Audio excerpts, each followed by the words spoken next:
Welcome to the RockStar In Life podcast, where you learn the secrets to unleashing your inner rock star so you can make the world your stage.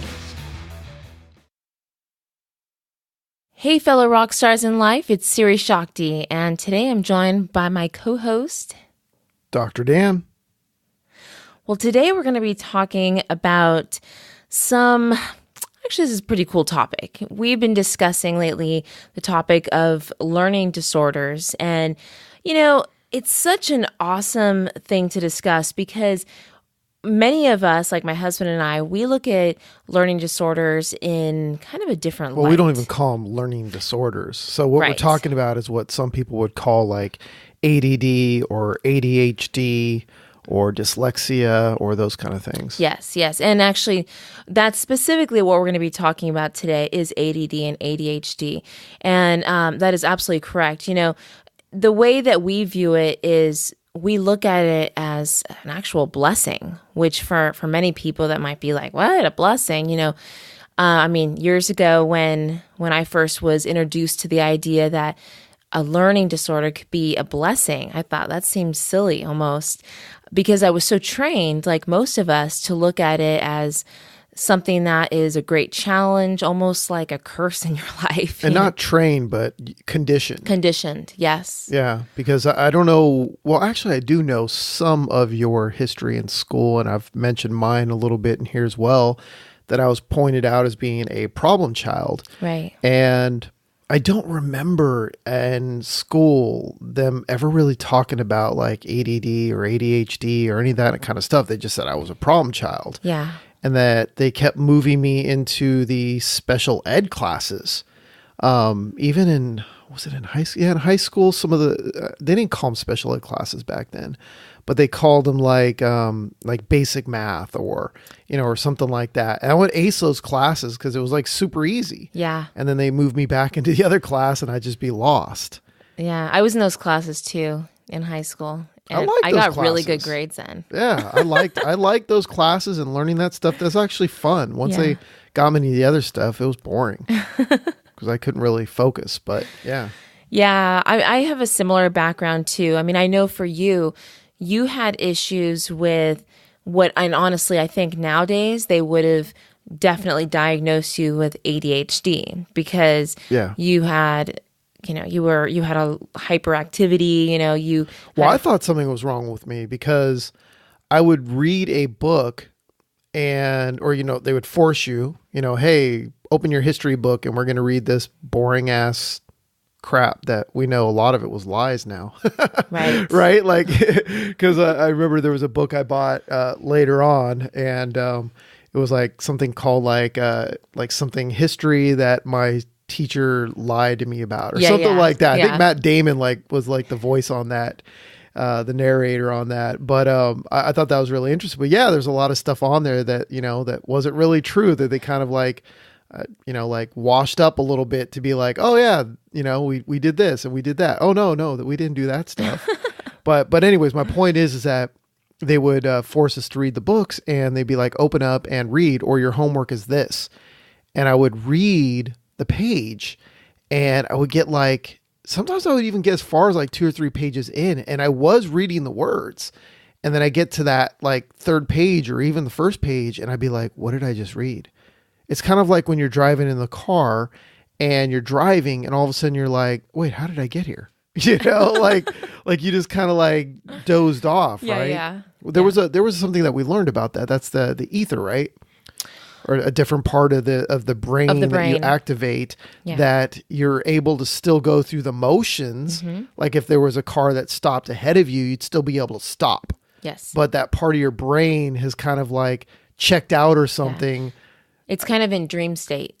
Yeah, like a dream state, but you're still able to function. Yeah. So again, you're not falling asleep behind the wheel. Yeah. So to speak. It's kind of like an outer body experience, I guess, in a way.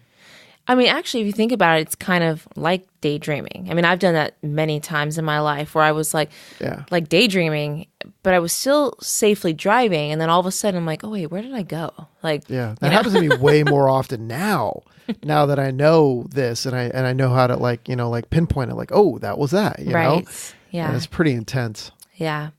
Yeah, for me, well, I always wanted to talk to everyone in class, but and I'd always get in trouble too. Everyone else would be talking, but my voice was like so loud that I would always get in trouble. But I had a lot of issues with reading and comprehension and a little bit of dyslexia type of thing. And so I was put in some How do you have a little bit of is that what they called it? You have a little bit of dyslexia. Maybe just a little bit. I don't know. It just, because it wasn't always present. It would happen sometimes and then sometimes it wouldn't. So that's the little bit part.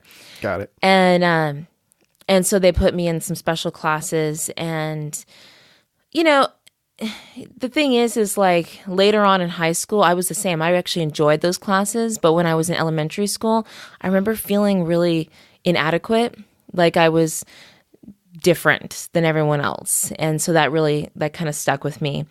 And plus, I mean, I don't know if it was the same for you, but teachers would always constantly say I was different, And I didn't go through that. I didn't go through that, but I remember feeling embarrassed that I was like the only one being pulled out of class to get some special one-on-one attention with like a teacher's aide on something that everyone else could do as a group, but I needed to have some one-on-one help with.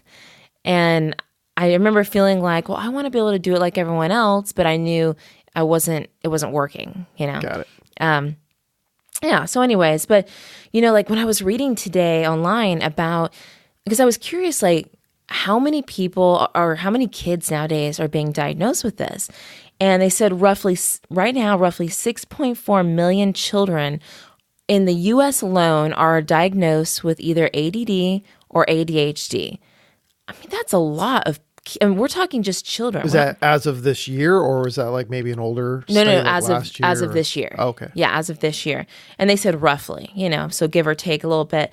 But that's just talking children. And, I mean, you think about it, that is huge numbers.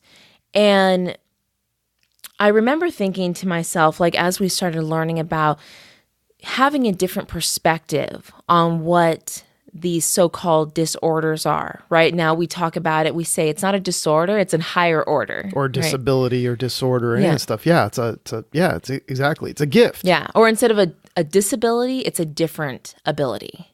Yeah. Right.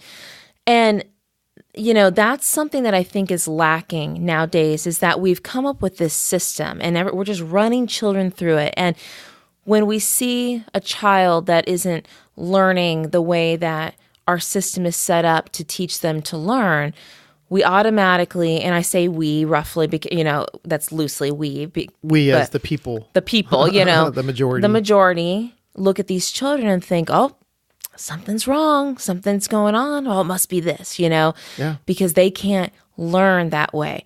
But come on, how many different ways is there to learn? There's so many different ways to learn. And our current education system, to be fair, there are many schools that are starting to change things, but yes, it's happening at a very slow pace, right? It's like snail pace.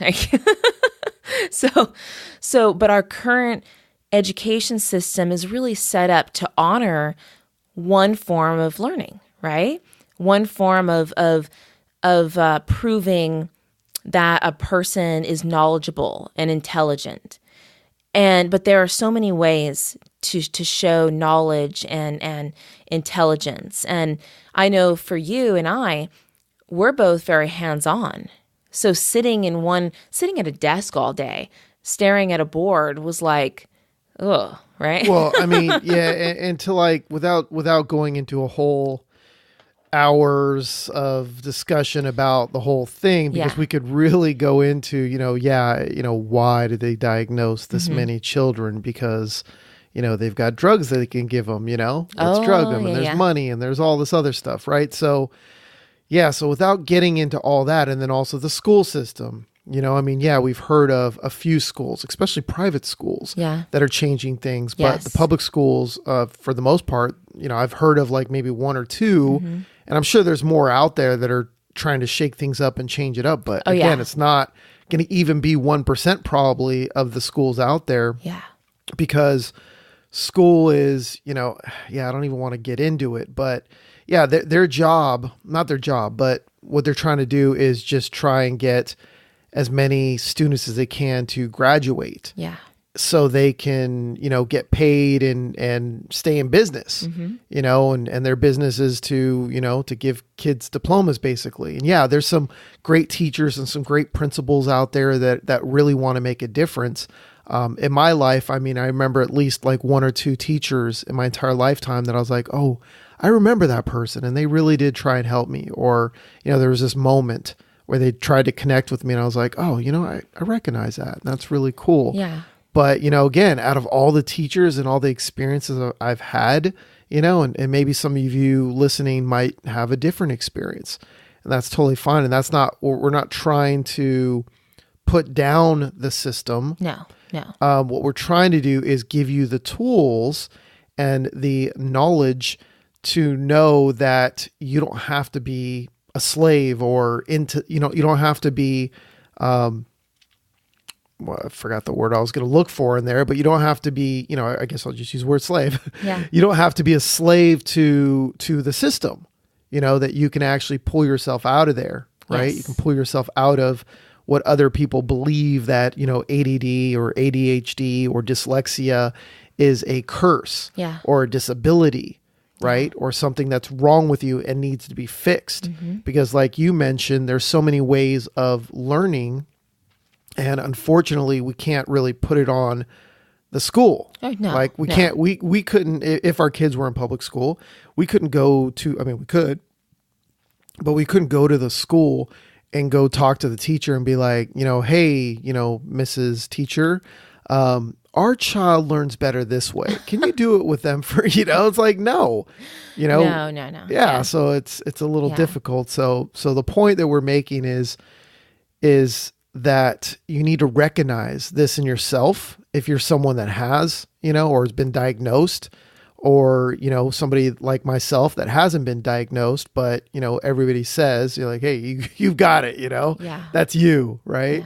Yeah. And just knowing that it is not a curse and that it is a gift. And we'll get a little bit more into that because we don't want to go down the other rabbit hole. Well, right now. And actually just to, one more point I want to make about what you just said, because you're so right. Like, I'm not trying to bash the schools or anything by any means, but also not only in yourself, but if you have a child that you see that, like if it's your child that has been diagnosed, or you possibly think that they, do have ADD or ADHD, that even if they're in traditional school, that's fine, but that you as a parent can now help them.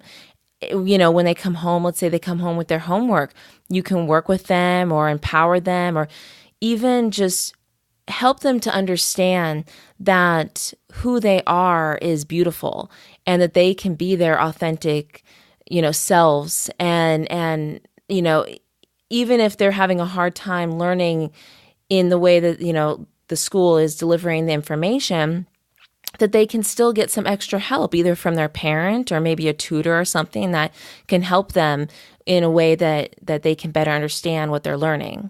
Well, it is difficult to put ourselves in those shoes because that's one of the many reasons why we decided to homeschool our kids.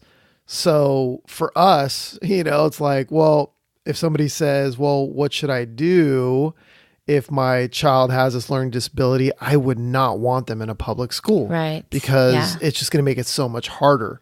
But, if you feel that's your only choice, because of whatever you've got going on in your life, you're a single parent, you have 3 jobs, I don't know. Then, then obviously you have to do what you can handle right now.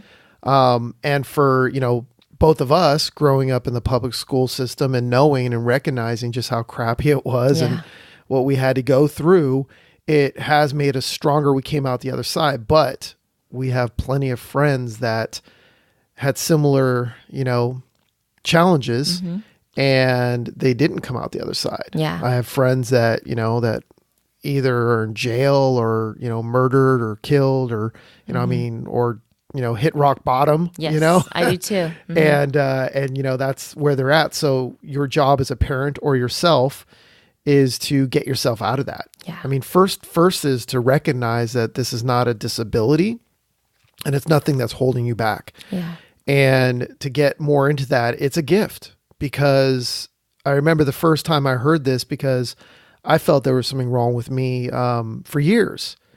And it wasn't until, I think I mentioned this before, it wasn't until me and you went to a bookstore and you love to read and you're like, oh, grab a book. And I'm like, I hate books. Never even read an entire book in my entire life. Mm-hmm. And you said, just walk around and pick one that you like. We're in Barnes and Noble, right? And I was like, okay, and started walking around and I found, a book, and it was like a bunch of short stories, inspirational stuff. It was like, Don't Sweat the Small Stuff. And it was a real short book, and I read it and I was like, wow, I feel amazing. This is awesome. And I read like so many books that year, and I just continued, and I was just like a sponge, just reading book after book after book. And that was amazing. That was one of the turning points. And then I joined, I've mentioned this before, I've joined Tony Robbins Platinum Partners and Masterminds, and I was doing a lot of traveling and doing events and other masterminds besides that. And I remember at one of the private events that I was at, there was somebody had raised their hand, and they said that it was something like they wanted to be normal or something like that. And that, how can I fix my learning disabilities? And he had said that he had, been, ADHD and also dyslexic, and had problems learning, and he was holding onto this emotional baggage from growing up. And keep in mind that the people at these private events, they've all had some form of financial success, and they were all able to afford to be part of a over $100,000 mastermind. Mm-hmm. Yeah. So they were all people that were, they're probably, the average income would be like $1 million a year or something like that for these people. Some made more than a few million, some maybe $500,000 a year. Some, were CEOs and VPs and, founders of million and billion dollar companies even. And Tony had asked him, he had said, hey, what do you do what's your business right now? And he had said, well, I have a consulting business where we go into, I believe he said, I remember he said grocery stores. I don't remember if it was anything else besides that, but he said, we go into grocery stores and we help turn them around. Like if they're in trouble and they're not, they're starting to go out of business or something, or they're not making enough money, or they've had, downtimes for more than 1 year in a row, and they can see that we're failing. I come in and I look for the mistakes and I rearrange everything, and I get them profitable again. And he asked him, are you successful at this? And he says, yeah. He goes, are you good at it? Yeah. He said, I'm the best. And he said, well, how many other people can do what you do? And he's like, honestly, nobody, and I'm sure maybe there was somebody out there that could do it that wasn't in that business, but I think he said he was the only person doing it, and that no one else could do it, that only he can come in and see those things. And he realized, he's like, whoa. He's like, yeah, did you just see what happened there? You were talking about all these curses and how you had all these learning disabilities and dyslexic. And he's like, no, you're able to see things that others aren't. You're able to, to see the holes in the sinking ship that no one else can see. It's like you have these special sunglasses on, right? He didn't say this, I'm just saying it, right? It's like you have these, imagine that there's holes in your ship, and all the holes are glowing in the dark, right? Well, the problem is it's light down there and you can't see them. Well, you put on these shaded glasses, and all of a sudden you can see the glowing holes, right? So you're able to see those things. And that's how I look at it. I look at it as like, puzzle pieces. Yeah. Right. Some people are good at putting together puzzles and some aren't. Some people get overwhelmed by looking at all these puzzle pieces laying on the ground, while some people just go, oh, I'm going to grab the corners, and I just start working on it. And they don't stop. They just go. And they're really good at that. And that's, that's how they process things. And that's how I process things. I'm able to, I'll give you an example in my business, in my consulting and also a software business, and marketing, and a lot of these different things. There's a lot of technical stuff that we have to figure out in our business. And I will tell you, there are times where some piece of software or code or something breaks, something's not working right, and we're trying to figure out a workaround. Like, hey, we can't get this piece of software to work with this one, and we need these two things in order to sell our product or service or whatever it is. And they're just not playing together. Like, they're not meant to work together, and we can't figure it out. So we've hired people that's their possession.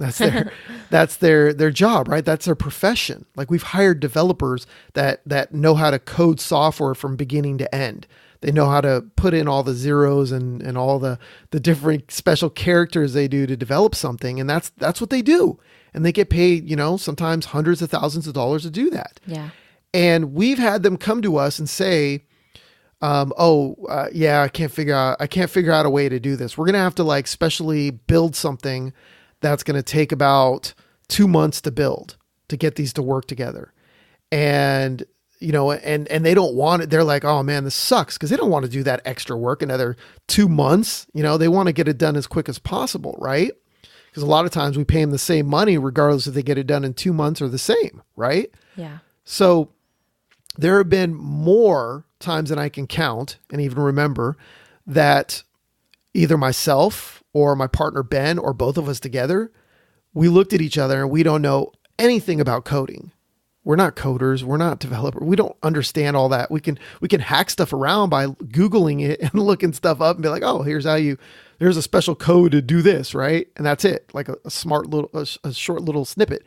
Anyway, so there have been times where we looked at it and we're like, well, what if we did this workaround?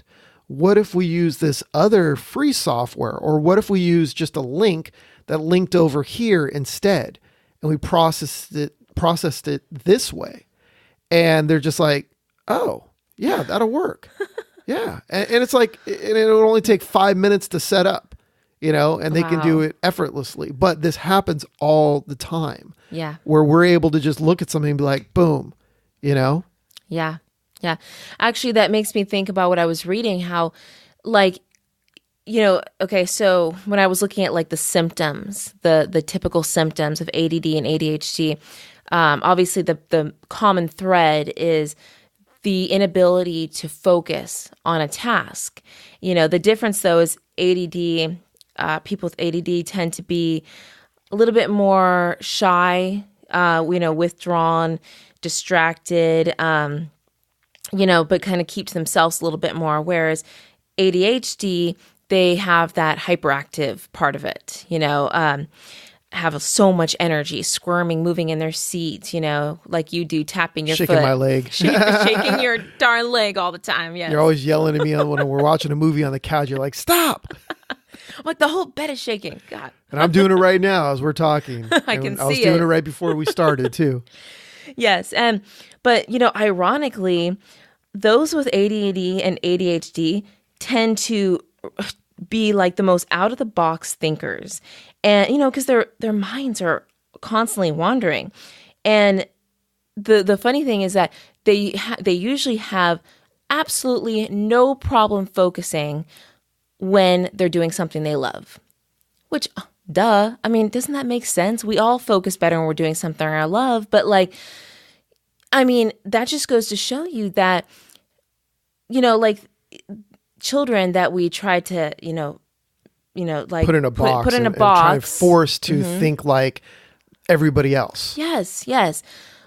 These children are just not being stimulated and doing things that are interesting to them. Yeah. So they're freaking bored, and they want, kids with ADHD, they want to move their bodies. They want to, I know for me and you do this as well. Mm-hmm. There's been times where the only way I can learn something is if I'm standing up or moving and doing something or go on a walk to get ideas and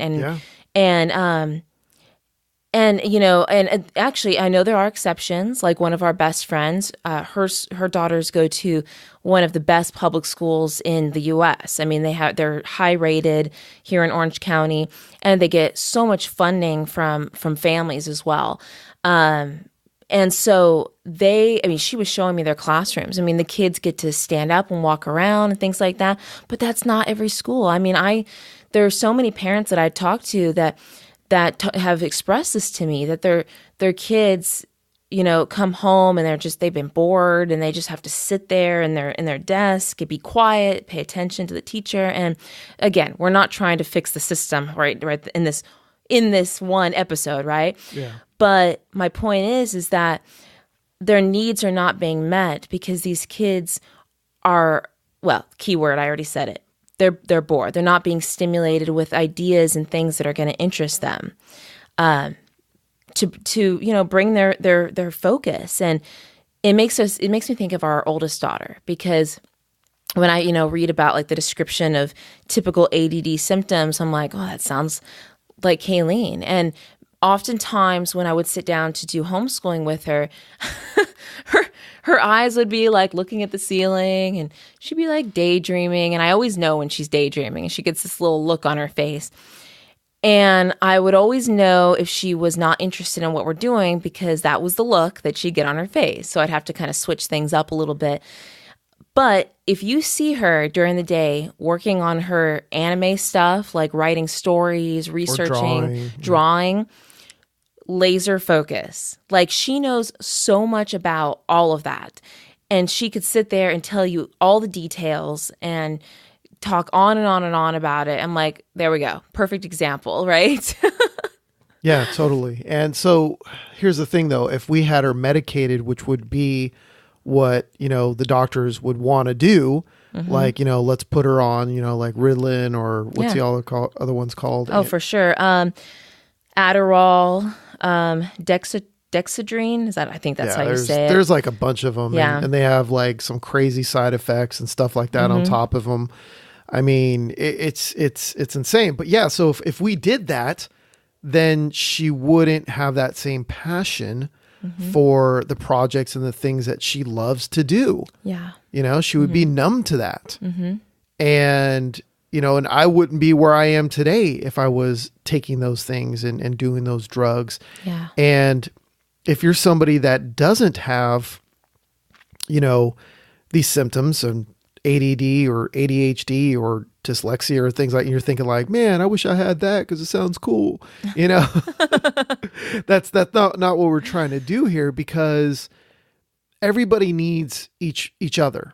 Yeah. Think of it as like a baseball team or any team sport, right? You don't have, like, let's say baseball, for example, right?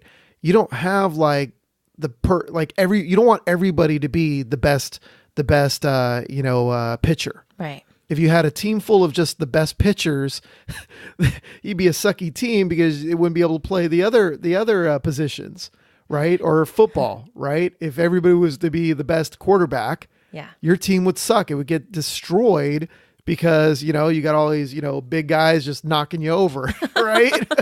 And just slapping you and taking the ball. Thank you. Right? So it's the same thing as like, if I didn't have people on my team that weren't as unfocused as me and, and weren't able to do the things that I'm not the best at, then I wouldn't be able to use my gifts fully. Yeah. So we all need each other. Yeah. Good point. Very good point. Yeah. And there's another perspective I want to share with all of you, because this is when I started learning about this. Oh my gosh, I thought it was so beautiful and it made so much sense. My husband and I mean, we've talked much about this, that we're really into yoga and that whole community. But this isn't just a yoga thing. This is a human thing. That we as humans are evolving. I heard a few years ago, it's funny how most of us think of evolution, right? And we think, well, humans evolved and we became this, and now we're done, right? And now we're just living our life. But that's not how it works. we may not be evolving like on the outside visually, like our bodies, right? I mean, they may look heavier. That's about it. We're getting heavier as a whole, right? Okay, yeah. Well, that will be another episode, right? Yeah. We'll address that one. But emotionally and our brains, it's all evolving because we as a human species, we need to survive. And so what we're finding now, and you can find so much information, so many books on this topic with research that has been done and people, talking about this all over the world. It's amazing that children nowadays are being born highly sensitive, and not just children. I mean, we're highly sensitive people, but it's really increasing. And so what we're seeing is we're seeing children that are being born with a very broad level of emotion and with, displaying very unique traits and gifts that as adults we look at and we don't quite understand. So most of us try to organize it into a category, right? ADD, ADHD, autism, Asperger's, all these things that give it some sort of title that we can then sort of understand and understand, as adults. But the part that I want you to understand is that these are beautiful gifts that these children are displaying because it's the way I like to think of it is they're things that we as a global world, we need, right? In order to keep evolving. And the children are being born sensitive. They're so much more like, I love the word like free thinkers. They're ready to explore new ideas and to express themselves in a new way so that we can come up with solutions that are really going to solve this, really like the human dilemma that we've put ourselves in.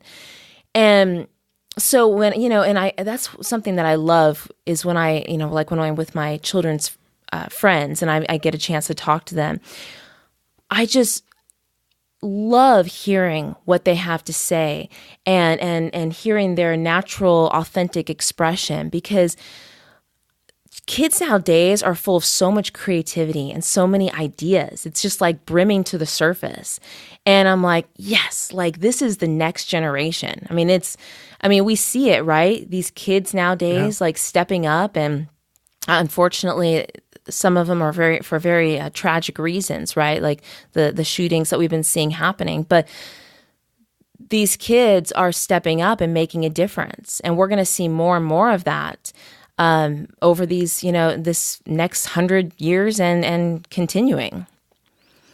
Exactly. So as I think as adults, our job is to really ignite that sense of desire to want to understand and to want to look deeper into not only ourselves and our own innate gifts, but also being able to see our children in a new light and change that training that we've had to look at it as disorders instead as gifts that can be utilized in our world. Yeah, no, exactly. And yeah, we all need each other. Yeah. And it is going to be very, this could be a whole nother discussion. Another episode coming up. Yeah. I'd like to get somebody as a guest on that one though. Cause, just talking about, the children and it's going to be very interesting and scary at the same time. Mm-hmm. Seeing just how things are going to, evolve. Yeah. Because you hear it all the time. Especially like on places like Facebook and stuff, where you've got like, kids and some people saying like, oh wow, look at these, these kids are standing up for their, for their rights and they want to live and, they don't want guns in their school and things like that. And then, you've got some people that are just like, you won't take my guns and, and just, you just get all kind, and they call them like, snowflakes or libtards or Right. and it's like, Yeah. man, and I almost said something in one of them because they were saying libtards, and I'm like, that is so, if you think about it, that is so offensive. Wow.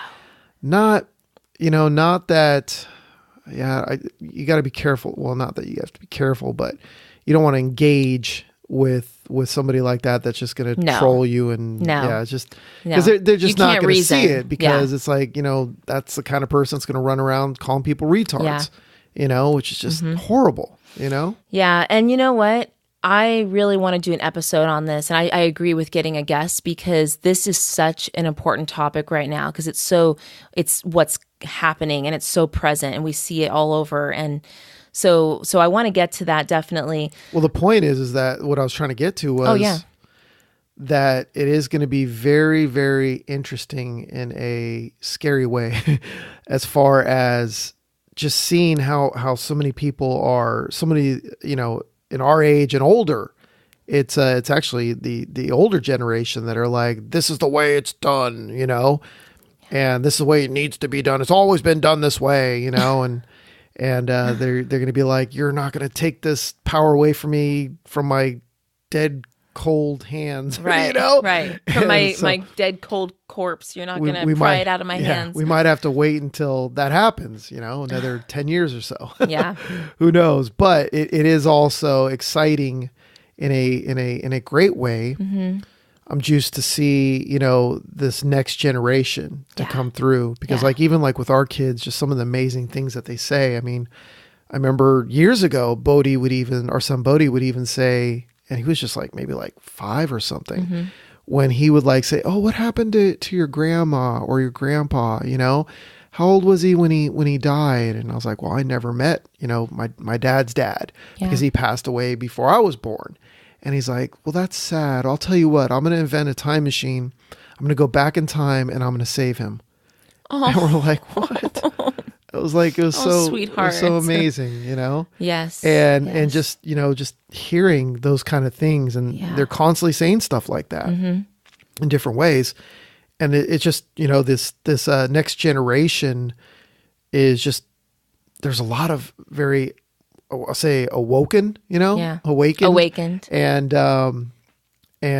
very generous and compassionate, which is what we're going to need more of, Yep. And what's pretty funny is there's a lot of people out there, not funny, but there's a lot of people that, that are the baby boomers, right? That are going, they're like, oh, you guys are a bunch of wimps and sissies and pansies. And so they're basically saying, you've got all this compassion. That's a bad thing until they're in a nursing home and they need some compassion, right? Oh, snap. They're going to want some of that, right? Yes. Exactly. Yes. God, I mean, come on. The world has been hard enough. We need a lot more compassion going on. Exactly. Yeah. So I know we went in a whole different direction with that, but it all kind of, it all comes together. It all comes together. Yeah. Yeah. And there's something else that I wanted to mention because we mentioned a little bit about the medication, right? And believe me, I know what it's like to be presented with a challenge that you're having, especially if you have a child, right? And if you don't know any other options, I mean, most of us think, hey, let's just follow what our doctors tell us, right? And I'm not going to get too much into that, but what I do want to do is encourage you to also explore other ideas that, and I'm not saying let's say you're on medication right now. I'm not saying go get off your meds right at this very moment. Yeah, no. Don't go cold turkey. No. Obviously, and again, talk to a physician first before doing anything like that. We don't recommend that. And, if your physician's saying, oh yeah, you need to be on medication, then I do recommend, just like if you were, if you had the money, if you were a millionaire and, and you had the greatest, best insurance in the world, or even just that case, you're not even a millionaire. You have the best insurance in the world that will cover any kind of experimental or any kind of, surgery or anything. And you just been, given a year to live by your doctor. Mm-hmm. Are you saying that you would just take that doctor's word and that would be it? No, you would probably be like, you know what? I'm going to go get, a second, a third, a fourth. I'm going to find a way that I can live. Yeah. Look at it like that. Yeah. You need to go out there, and if one doctor's saying you need to be medicated, you need to reach out to a few more doctors. Oh, yes. Find some good ones. Find the best one out there. Mm-hmm. And that recommendation might be, no, you don't need this. Yeah. Yeah. Yeah. And also there's things like, the more that I've been researching, there's a lot of herbal things out there and supplements and foods. I mean, food in itself is medicine. And I've been learning a lot about that recently. And like I had started using ginger every day. Like I'll have like ginger shots and stuff like that. And I also give it to our daughter Kayleen because ginger actually focuses the brain. It focuses the attention. And I can always feel a difference. So I'll sometimes do that like twice a day. I actually love the taste. I know some people don't, but I do. And so I encourage you to get online and just start opening yourself up to new ideas. What are other people using? If let's say their doctor said they needed to be on a medication or their child did, what are some other options, natural options that could support them and not inhibit their natural abilities and gifts that they have, but could still support them in their needs. Two things I want to mention. One is I heard this stat a while back, and I think I mentioned in one of the other episodes as well, is that we wonder why our kids are hyperactive and they're not acting the way we did as kids or our parents, or because you got to think about it. Most I think, at least in my day, right, it would have been like, if it's, I don't know the average age of a teacher today, but when I was growing up, they would have all been in their 50s, most of them, right? Yeah. 40s, 50s, 60s, which would mean that they probably have baby boomers for teachers. So of course they want them to act the way they did growing up, but it's a different world than it was for them. Because if you look at the movies, look at the cartoons. I mean, could you imagine taking I don't even know what some of I would say SpongeBob, but that's even behind what some of the stuff is right now. I mean, there's that Rick and Morty or something. There's some other crazy cartoons that are just flashes of light and talking and then back and forth and jokes are left and right. And even the games, the way I tried playing a game a couple years ago, and there's 12 or 15 buttons on the damn controller. Back when I was growing up, there was 2 or 3, and that was it, 3 or 4, and I was playing and I kept dying because I had to press the bottom button, the left, the bottom left, upper left, or one of the other ones. And it was insane. But, even if you look back, even further back, I heard the stat that was something today we process in just 30 days, the amount of information that's thrown at us, the information, whether it be the internet, our TV, our phone, all that stuff that we're processing, emails, phone calls, text messages, videos, everything that we're processing in 30 days is more in our ancestors' entire lifetime, 100 short years ago. Wow. Their entire lifetime, we process the same amount of information that they did in their entire lifetime in just 30 days. Wow. Us. That's insane. So, of course things are going to be different. Nothing's going to stay the same. Yeah. So why would we keep teaching and doing all the things that, they did back then, right? Yeah. And the other thing I was going to point out, we were kind of talking about this a little bit ago, was lobotomies. Oh my God. Yeah. Okay. And if you're not familiar with what that is, you should Google it. Yeah, go Google it. Yeah, I'm sure you've all seen a movie where they did it in the movie or something like that. It was an old movie, but I was just looking it up because there was let's see, the first lobotomy I think was in 1936, right? And in the US, and that's where they take an 8-centimeter steel spike attached with a wooden handle, and the surgeon would drill a pair of holes into the skull, either at the side or the top, and push a sharp instrument, that needle, into the brain. Oh, God. And they would sweep this from side to side to cut the connections between the frontal lobes and the rest of the brain. So they were creating brain damage on purpose. That is disgusting. Is what they were doing. There was about 50,000 people that received lobotomies in the United States alone. And they were done, and most of those were done between 1949 and 1952. So in just a couple years. It's not that long ago. No. So that's like, what, 3 years? So in 3 years, they did that much. Wow. And that isn't even that far off. I mean, imagine if somebody said, oh yeah, I've got these migraines. Oh, what are they going to do? Oh, I'm going to go in this weekend for a lobotomy. Yeah. They can take a spike. Oh yeah. They did it smash it in my head. They did it for people that had anxiety. I mean, God, I thought I heard nowadays everyone will get them. I thought I read like they would do it for like a female hysteria. Yeah. Hysteria? Which is basically like PMS, Yeah. I mean, if I lived during that time, I would have had one of those done a long time ago. many times over. Just kidding. Like yesterday. Yeah. Well, I mean, even before that, I mean, many years prior to that, they would do that kind of stuff for, or they wouldn't do that, but they would drill holes into the skulls to release evil spirits.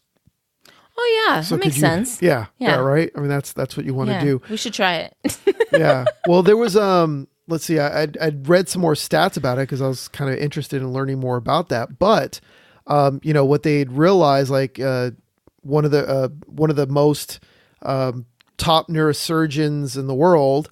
I don't know how long ago this was, but they basically said that operation was bad science, and that it was bad medicine, bad science. And that they didn't help anybody, because they said if you saw the patient after the operation, they'd seem all right, they'd walk, they'd talk, they'd say thank you, doctor, but they'd be totally ruined as social human beings. Yeah, like they would just they would just salivate out of their mouth. Yeah, and they couldn't hold conversations or anything like that. I mean, it's insane. So my point is. Here's my point. Drum roll. Not that many years ago, right? We're not talking about thousands of years ago. We're not even talking about 100 years ago. We're talking like, what 80 70? years, 70, 80 years ago. They were doing this. Yeah. And they were saying that this is required. I mean, because this is how we need to do it. So history repeats itself. Yeah. So imagine, 20, 30, 40 years from now, probably even less, but let's just say 20, 30 years from now, people are going to look back and be like, ooh, you remember when we used to medicate all these kids? Yeah. And they all have problems now. Mm-hmm. I mean, there's plenty, I've seen plenty of like, stories about like prescription drugs that they, prescribe to pregnant women. Yeah. Well, heck, they used to say it was okay to smoke a cigarette. And to drink. Good, Go ahead. Have your cocktails. So that's my point. My point is to wake up, do the research yourself, find some good doctors, and learn to harness the power of these gifts. Yes. Because they are powers and they are gifts. Mm-hmm. And I'd also mention that, how do we harness these gifts? How do we cultivate these gifts? Well, one of our favorite ways is by doing morning yoga. Oh, yes. Meditation, cold showers, the hydrotherapy. And we talked about all this in episode 3, Wash Your Brain Daily. And also in episode 12, Yoga for Health, Wealth, and Happiness. Yeah. And we also talked about, doing mind dumps, which was in episode 7, Take a Mind Dump. Yeah. And those are some of the things right there. And also taking breaks. And filling yourself up, which was episode 14, Fill Yourself Up. So by doing these things regularly and doing them, you are going to be able to really cultivate those gifts. That's right. Right? Yep. Yeah. And, actually one thing that I know that over the past 2 years, I've enjoyed doing more often that helped me to utilize my own gifts is I was starting to have this real need to kind of get back to nature. And we've talked a lot about earthing and stuff. So some days I'll just like drive to the park and I'll just walk around, just have some quiet time to myself. And just doing that for like 20 minutes helps me to balance those, that sensitive part of myself that could be labeled as a, a disorder, but I know absolutely that they are my gifts. And so you'll find what it is that works for you. But for sure, like you were saying, yoga is a must for us. Like we have to do that each morning. It keeps us aligned and yeah. And if you have kids, help them grow and harness their gifts as well. Or if you're a grandparent or you're an uncle or an aunt, and you're close to, to your nieces or nephews or your grandkids, obviously, then help them as well. And you can go through episode number 6, Hug a Kid and Never Grow Up, and also episode 11, Why Homeschooling. Yeah. There's some great advice in there as well, too. That's why we chose to do it. And also, if there's, because oftentimes, like I said, these children, they have a hard time focusing with, other things that they're just bored with. They have no interest in whatsoever. But you'll notice there's things that they really align with that they can laser focus on, like I told you about our daughter. When you notice that your child can focus really well on something, even if it's something that you are not interested in whatsoever, or you think, oh, you want them to do something else, but no, appreciate and encourage them in what it is that they're interested in, and get, join in with them on what they love, because that's what they want. Everyone wants to be, have people that can appreciate the things that they love and want to explore. And as a parent, that's our, not only our job, but it can be our greatest delight to do that. Yeah, no, totally. And I mean, a great example would be, for like my son or our son, Bodhi, right? Yeah. He loves to play video games. And a lot of parents would be like, don't play those games that much. You need to go out and play, right? Well, yeah, he does need exercise, right? Yeah, he does need to take breaks. We're not going to let him be on there for, 22 hours a day or anything like that, right? But we're not going to limit him to like an hour a day. No. I hear so many parents doing that. But let me think about it. What's he going to learn by going outside and running around and dribbling a basketball? Right? I mean, what is he really going to learn? But, and I'm not saying he needs to do those kind of things. Yes, you need to get out there and get some exercise and do some outside stuff and balance out. But him being on the computer for 4 hours a day or something, or 6 hours a day sometimes, 4 to 6 hours, we let him play games off and on and stuff. I mean, that can become either he can develop games. He can, esports is a real thing right now. And people don't realize that there's talk right now that many of the experts believe, and some of the wealthiest people are investing very heavily in esports, online sporting. Yeah. Where people are sitting in a chair playing video games with an audience. I think they said there was like more people watching the e-games than there was watching like the Super Bowl or something like that this year. I think it was something like that. Maybe it was last year. I don't know. But there's so much money in that now. And it is so big. There are kids that are on YouTube playing video games that just play games and talk while they're playing the games. And they record themselves. And people watch them live. They watch them recorded. Well, here's the kicker. They get paid to do that. They get paid by either sponsors, by YouTube's ads that play. They get percentage of that. There's also Twitch, which is like live streaming and stuff, which is kind of like YouTube, but live streaming all that stuff. Yeah. And it's insane. They get paid to do this kind of stuff. So I'm just saying, don't try and limit them into this mold of you need to do this out there. Yeah. Help them cultivate what they love to do. Yeah, actually, one thing I love, I think this is so cool, is when he's playing those games, because they're all very interactive. He chats with people, and he's met kids from all over the world playing these games, and many of them he's like teamed up with, and they always play together now. Play the games together. And on top of it, I've mentioned this in another episode, like talking about homeschooling. The kid is an insanely fast typer. I mean, he types way faster than both of us. It just blows me away. He's clicking all kinds of stuff like real, like faster than I can. There's no way I can click on the things like he's like, picking up like weapons or like items, building things and like, building stuff and changing and switching and then typing to people at the same time. Yeah, it's insane. Yeah, and then what was the other thing I was going to say? Oh shoot, it slipped my mind. That's okay, it will come back.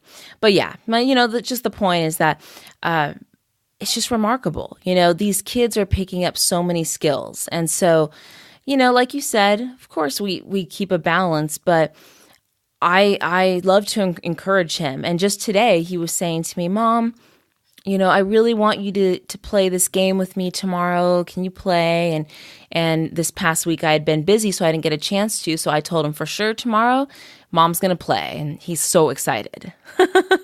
That's awesome. Yeah, we talked about it too. He's like, so Dad, when you finish these other projects, can we develop a game together? Mm-hmm.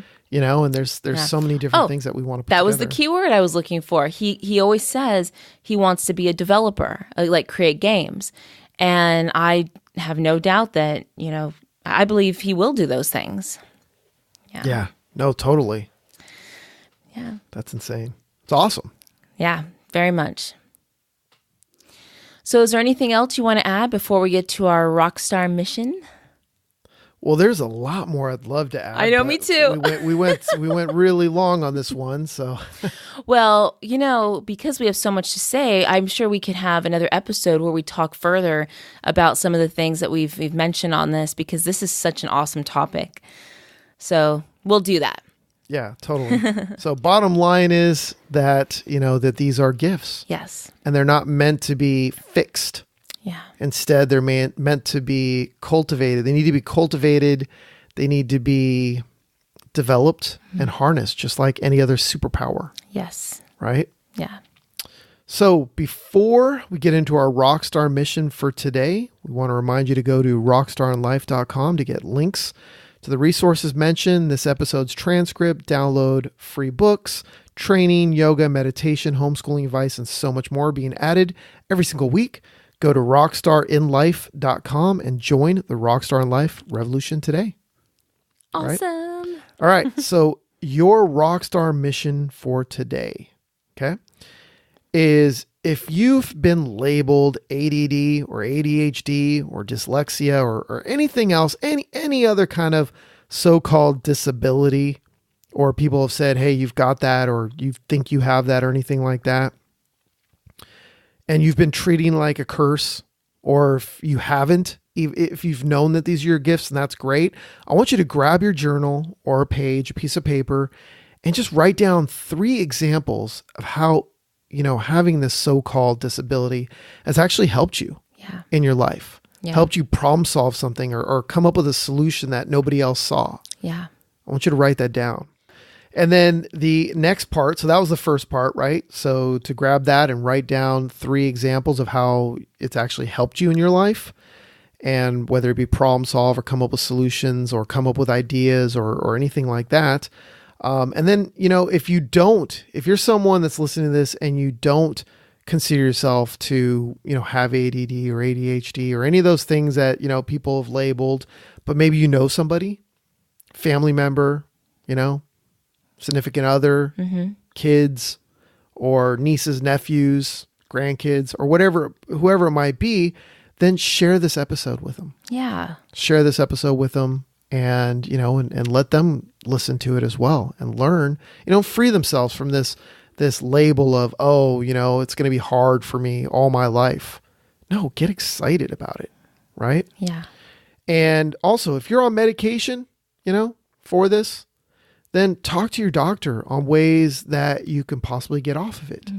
And or find a doctor that, that doesn't believe that you have a disability, right? That's like, look, do some yoga, do some meditation, right? And here's how you can do that. That's a good point. Exactly. Well, that they support you. Yeah. Right? Yeah. Mm-hmm. Yeah. So that is your RockStar mission for today. Beautiful. All right. And also, as you guys, when you sit down to do this, please, share your stories with us. We would love to hear from you guys, or if you have any questions that you want us to answer or talk about. And in any of these episodes, please do that. Yep. By going to rockstarinlife.com. Yep. And you can contact us. All right. And guys, don't forget to be a rock star in your life. And make the world your stage.